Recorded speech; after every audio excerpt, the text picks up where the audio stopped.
ये कहानी है उस बादशाह की जिसने खुद को खुदा कह दिया और फिर अल्लाह की कुदरत के सामने एक कतरे की तरह बह गया। ये कहानी है फिरौन की। वक्त की रफ्तार हमें हजारों साल पीछे ले जाती है, मिस्र की सरजमीन पर, जहां नील दरिया अपनी लहरों से जिंदगी बांटता था, जहां इहराम आसमान से बातें करते थे, जहां महल सोने, चांदी और नीलम से बने थे। वहां एक बादशाह हुकूमत करता था जिसका नाम था फिरौन। एक ऐसा शख्स जिसके पास सब कुछ था, दौलत, ताकत, फौजें, गुलाम और हुकूमत का गुरूर, लेकिन उसके दिल में खौफ खुदा नहीं था। एक दिन उसने ऐलान किया, मैं ही तुम्हारा सबसे बड़ा रब हूं। पूरा दरबार खामोश हो गया, लोग झुक गए, दरबारियों ने तालियां बजाईं और इस दिन से फिरौन खुद को खुदा समझने लगा। मिस्र में उस वक्त एक कौम रहती थी, बनी इसराइल। ये वही कौम थी जो हजरत यूसुफ अलैहिस्सलाम के वक्त मिस्र में आ बसे थे। वक्त गुजरता गया, बादशाह बदल गए और बनी इसराइल गुलाम बना लिए गए। उनसे दिन रात सख्त मेहनत ली जाती, पत्थर उठाए जाते, महल बनाए जाते और उन पर कोड़े बरसाए जाते। फिरौन का हुक्म था, उनका कोई हक नहीं, ये गुलाम हैं। मगर बनी इसराइल के दिलों में अब भी ईमान की चिंगारी जलती थी। वो जानते थे कि एक दिन अल्लाह उनको आजाद करेगा। एक रात फिरौन ने एक अजीब ख्वाब देखा। उसने देखा कि बनी इसराइल में से एक बच्चा पैदा हुआ जिसने आकर उसकी सल्तनत को जमीन बूस कर दिया। वो खौफ से कांप उठा। सुबह होते ही दरबार लगाया और ऐलान किया, बनी इसराइल के हर लड़के को मार दिया जाए और उनकी औरतों को जिंदा छोड़ दिया जाए। जमीन खून से भर गई, माओं के हाथों से बच्चे छीन लिए गए, चीखें आसमान तक पहुंच गई। लेकिन अल्लाह ने पहले ही अपना मंसूबा तैयार कर रखा था। उसी जुल्म के दौर में एक औरत ने बच्चा जना। ये बच्चा था हजरत मूसा। माँ का दिल कांप रहा था।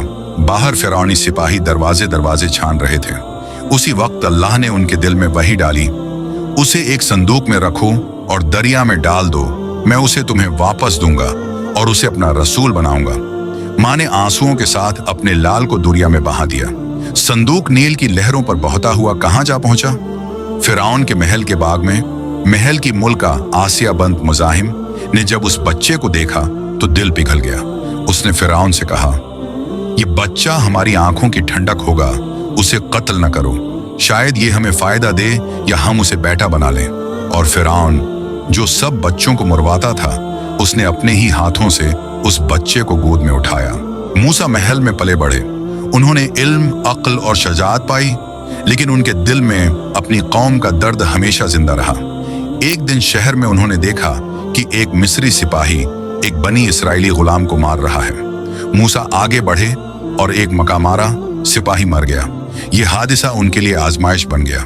वो मिस्र से निकल गए और मदीन की तरफ चले गए। वहां उन्होंने कई साल गुजारे। हजरत शुएब अलैहिस्सलाम की बेटी से निकाह किया और एक दिन वापस मिस्र के सफर पर रवाना हुए। रास्ते में अंधेरी रात, ठंडी हुआ और अहल व याल के साथ सफर। अचानक तौर पहाड़ की समत रोशनी देखी। मूसा आग लेने के लिए वहां गए। वहां से एक नूरानी आवाज आई, आए मूसा, मैं तुम्हारा रब हूं, अपने जूते उतार दो, मैंने तुम्हें छन लिया है, अब जाओ, फिरौन के पास जाओ, वो हद से गुजर गया है। मूसा ने अर्ज किया, ऐ मेरे रब, मेरा सीना खोल दे, मेरा काम आसान कर दे, मेरी जबान की गरा खोल दे, ताकि लोग मेरी बात समझ सकें और मेरे भाई हारून को मेरा मददगार बना दे। अल्लाह ने फरमाया, हमने तुम्हारी दुआ कबूल कर ली है। मूसा फिरौन के दरबार में दाखिल हुए। फिरौन ने तंज से कहा, क्या तो वही नहीं जो मेरे महल में पला और अब मेरे रब होने से इनकार करता है? मूसा ने जवाब दिया, मैं उस रब का पैगाम लाया हूं जो आसमानों और जमीन का रब है, जो हर चीज को पैदा करता है और फिर उसे रास्ता दिखाता है। फिरौन हंसने लगा, ये तो जादूगर लगता है, अगर सच्चा है तो कोई निशानी दिखा। मूसा ने अपना असा जमीन पर डाला और वो एक जिंदा ऐधा बन गया। फिर उन्होंने अपना हाथ जेब में डाला और जब निकाला तो वो नूर से चमक रहा था। फिरौन के दरबारी चीख उठे, मगर फिरौन बोला, ये तो जादू है, मुल्क के सब जादूगरों को बुलाओ। एक दिन मैदान मिस्र में हजारों लोग जमा हुए।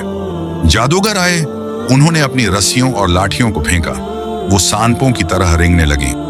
फिर मूसा ने अपना आसा फेंका और वो तमाम रस्सियों को निगल गया। ये देखकर जादूगर सजदे में गिर गए।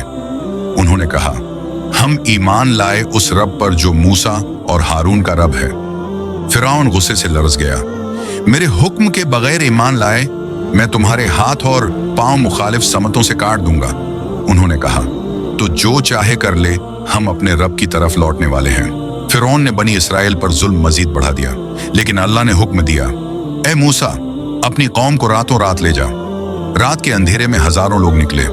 सुबह होते ही फिरौन को खबर मिली और वो अपनी फौज के साथ पीछे दौड़ा। बनी इसराइल समंदर के किनारे पहुंच गए। पीछे फिरौन, आगे नील का समंदर। कौम ने कहा, ऐ मूसा, हम तो पकड़े गए। मूसा ने कहा, हरगिज़ नहीं, मेरा रब मेरे साथ है, वो मुझे रास्ता दिखाएगा। अल्लाह ने फरमाया, अपने असा से समंदर पर मारो। असा लगा और पानी दो दीवारों की तरह खड़ा हो गया। बीच में खशक रास्ता बन गया। बनी इसराइल गुजर गए। जब फिरौन अपनी फौज के साथ अंदर गया तो गुरूर से हंसा, देखो पानी भी मेरे आगे झुक गया है। अल्लाह ने फरमाया, अब पानी बंद हो जा। पानी पलट आया और फिरौन अपनी फौज समेत डूब गया। जब फिरौन डूबने लगा तो चीख कर बोला, मैं ईमान लाया उस खुदा पर जिस पर बनी इसराइल ईमान लाए। लेकिन अल्लाह ने फरमाया, अब जबकि तो पहले सरकश हो चुका और फसाद मचाने वालों में से था।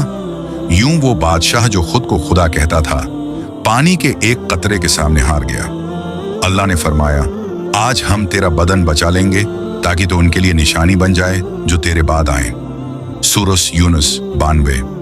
आज भी फिरौन का जिस्म मिस्र के म्यूजियम में महफूज है, एक गवाही के तौर पर कि गुरूर का अंजाम हमेशा तबाही है। ये कहानी हमें सिखाती है कि ताकत, दौलत, हुकूमत सब फना हो जाते हैं, बाकी रहता है सिर्फ ईमान और अल्लाह पर यकीन। फिरौन का अंजाम हमें याद दिलाता है कि जो खुद को सबसे बड़ा समझता है, अल्लाह उसे सबसे नीचा दिखा देता है, और जो अल्लाह के सामने झुक जाता है, अल्लाह उसे दुनिया व आखिरत में बुलंद कर देता है। ये थी फिरौन और हजरत मूसा अलैहिस्सलाम की कहानी।